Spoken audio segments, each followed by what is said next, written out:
제가 이렇게 대표님들이나 사장님들 이런 분들을 만나게 된다는 거는 저도 배우는 거예요. 왜냐? 나름대로 음식을 좀 하시는 분들이 식당을 하시지 맹탕, 초짜 뭐 아무것도 모르는 분들은 식당을 못 하세요. 프랜차이즈? 그것도요. 맛있는 데가 있고 맛이 없는 데가 있어요. 그게 뭐냐? 바로 어떤 때 적절하게 따뜻하게 불 조정을 잘해갖고 내느냐, 이렇게 미세한 차이가 맛을 좌우하는 거예요. 근데 여러분들한테 제가 오늘 돌아다니지 않고 앉은 자리에서 사장님들의 그 음식 맛을 보면서 저도 배울 점이 많다고 생각해요. 저는 현장에서 일을 하는 사람입니다. 그래서 어쩌면은 여기서 이렇게 불러서 강의 좀 해달라 그랬는지도 몰라요. 현장에서 일을 하기 때문에 현장에서 얻어지는 그런 노하우랄까? 그런 거를 전달해 드리면 어쩜 저보다 더 많은 정보를 갖고 계실지도 모릅니다. 하지만 서로 교류해 가면서 오늘 그 마치는 시간까지 좋은 시간 보냈으면 합니다. 이제 여기 도시락을 하시겠다고 이제 오셨는데요. 가까운 일본, 거기서는 도시락을 거의가 찬도시락이에요. 차면서도 맛있는 음식을 만드셔야지 따뜻한 게 도시락에 전달되어 갖고 드시는 분들 입에까지 간다는 거는 저는 좀 어려운 거라 생각해요. 우리나라는 이제 국문화가 발달되어 갖고 맨날 팔팔 끓는 거를 드신다고요. 이런 문화에서 도시락을 따뜻하게 가야 된다, 끝까지 가야 된다. 그래서 아직까지 우리나라는 도시락도 따뜻하게 드시려고 그러는 경향이 있는 것 같아요. 근데 이 우리나라는 또 다르니까 이걸 어떻게 하면 손님들한테 냉장고에서 나온 듯한 그런 게 아니라 그래도 받았을 때 밥 한 숟갈 딱 입에 넣었을 때 따뜻하다. 반찬 금방 만든 거구나. 이런 식의 온기를 느낄 수 있는 결국 마음을 전달한다고 생각합니다. 이런 것들이 포함돼서 도시락이 가야만이 또 그 집이 또 맛있는 것 같다. 이렇게 시킬 수 있는 이런 계기가 되지 않을까 이렇게 생각합니다. 그리고 도시락 같은 거를 제가 이제 저도 이제 해봤지만은 막 넣어도 뭐 5, 60개 이렇게 나가다 보니까 반찬이 떨어졌어. 근데 딴 반찬 끼워졌어요.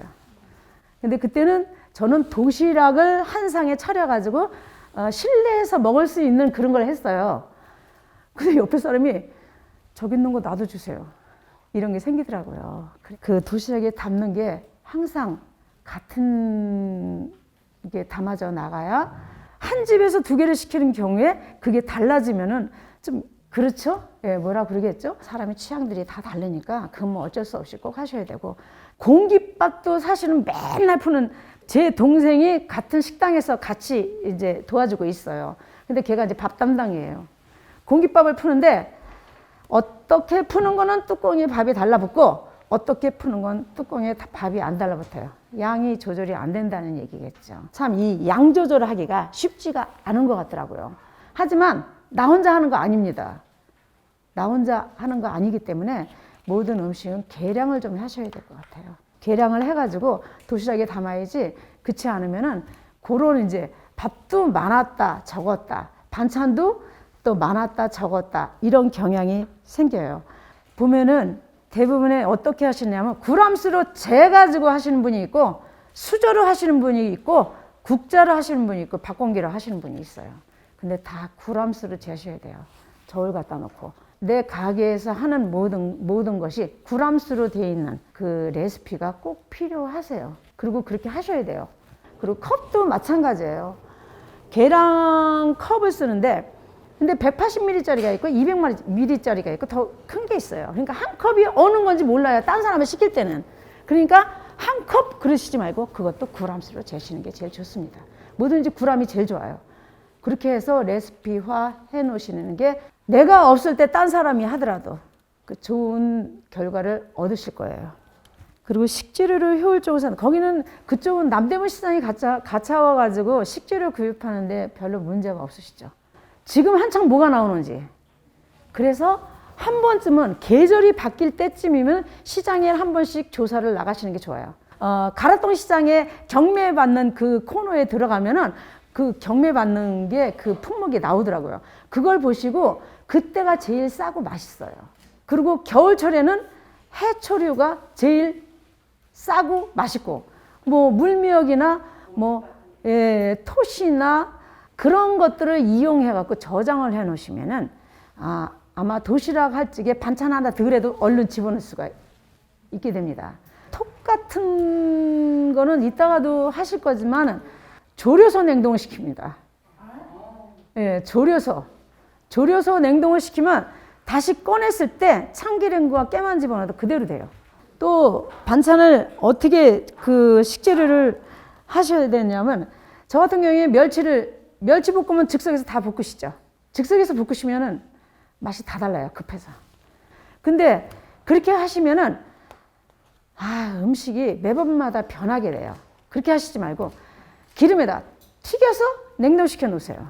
기름에 튀겨서 냉동시켜 놓으시면은 그거를 꺼내 가지고 소스는 끓이실 거 아니에요. 간장, 물엿, 마늘 좀 집어넣어서 끓이실 거예요. 거기다 버무리세요, 그냥. 그래서 거기다가 부추를 집어넣으면 금방 한 것처럼 그런 식으로 보관을 하셔야 되고, 연근, 우엉 이런 것도 다 채 썰어서 쌀가루 묻혀가지고 튀겨서 냉동실에 넣어놨다가 꺼내가지고 소스에 버무려서 이렇게 해서 나가시면은 아마 도시락 반찬은 집에 있는 거 금방 하는 거, 나물 무친 거, 생나물 무친 거나 넣으실까 나머지는 편하게 하실 수 있을 것 같아요. 그래서 계절적으로 나오는 식재료를 많이 활용을 하셔야만 돼요.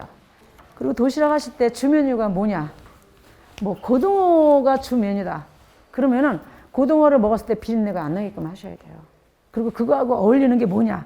고등어 하실 때는 와사비를 꼭 넣으시는 거 알죠?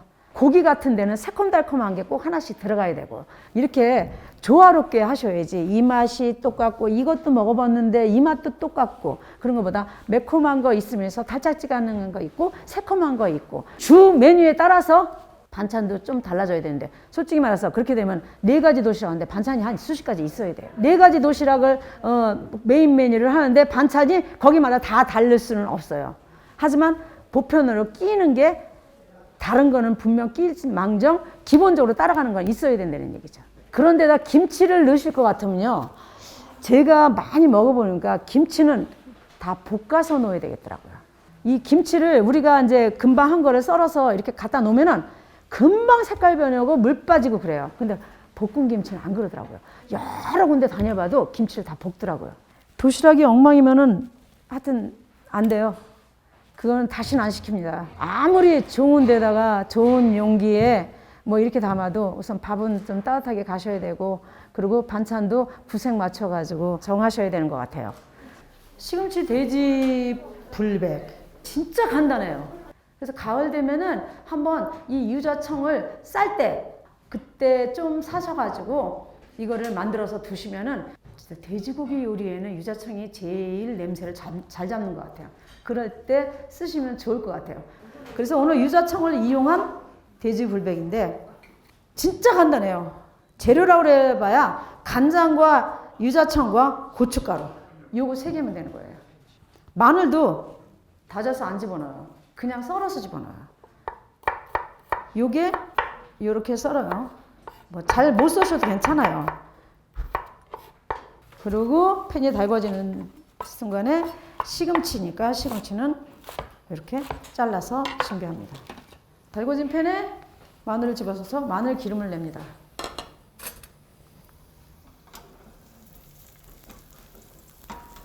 대부분이 양념을 해서 하시잖아요. 여기서 가게에서 쓰실 때 양념 해놓으셔야 돼요. 그대로. 근데 여기서는 양념을 안 합니다. 500g 정도 됩니다. 그리고 얘는 익으라 그러고 양념을 준비합니다. 5스푼. 하나, 둘, 셋, 넷, 5. 유자청 2스푼. 스푼도 나름이에요. 많이 뜰 수도 있고 적게 뜰 수도 있고. 그리고 고춧가루 1스푼. 이만큼 씻어보겠습니다. 이렇게 양념장을 만들어 놓고 얘를 볶습니다. 이제 다 됐어요. 근데 이거 양념 해놓은 거 볶으실 때는 약한 불에 오랫동안 내비두면 지가 알아서 다 볶아져요. 저도 오징어, 돼지고기 오징어 볶음 그걸로 도시락을 했었어요. 주메뉴를. 오징어하고 돼지고기하고. 근데 돼지고기는 양념해서 볶아서 놓고 야채 따로 준비해 놓고 오징어는 데쳐서 준비했어요. 왜냐? 돼지고기에서 물이 많이 나와갖고 이 고기는 70%가 수분입니다. 물이 당연히 나옵니다. 여기 수분이 많이 나와갖고 오징어까지 데치지 않으면은 물이 너무 많아요. 그래서 오징어는 데치고 고기는 그냥 양념해서 다라로 하나 볶아놓으면요 가운데 물이 쫙 생겨가지고 사실 재양념 해야 돼요. 자, 거의 익었을 무렵에 양념장을 넣습니다. 쉽죠?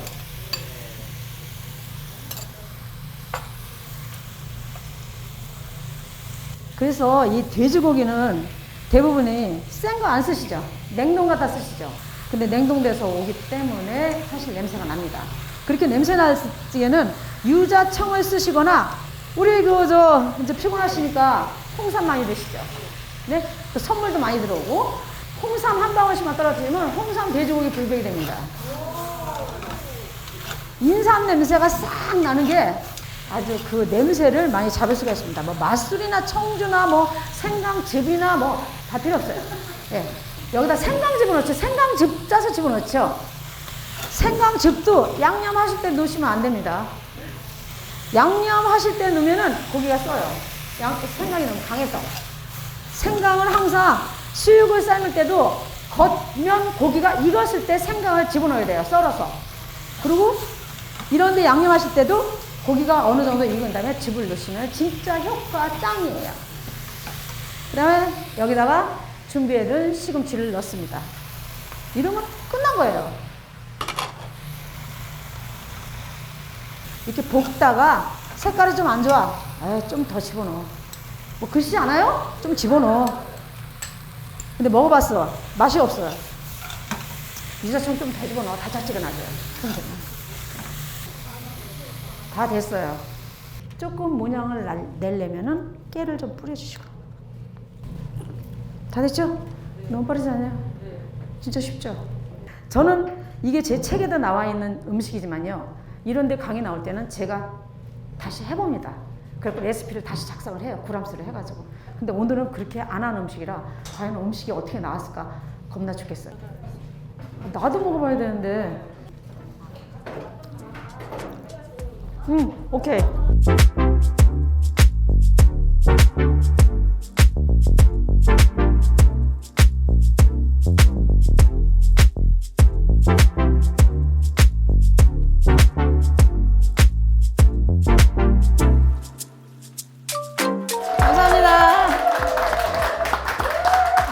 장소가 바뀌어갖고 음식 하시는 사장님들이 더 힘드셨죠. 저야 뭐 같이 잔소리뿐이 더 했어요. 너무 잘하시네요. 역시 오랫동안 해오신 노하우가 전부 다 있으셔갖고 말하기가 편해요.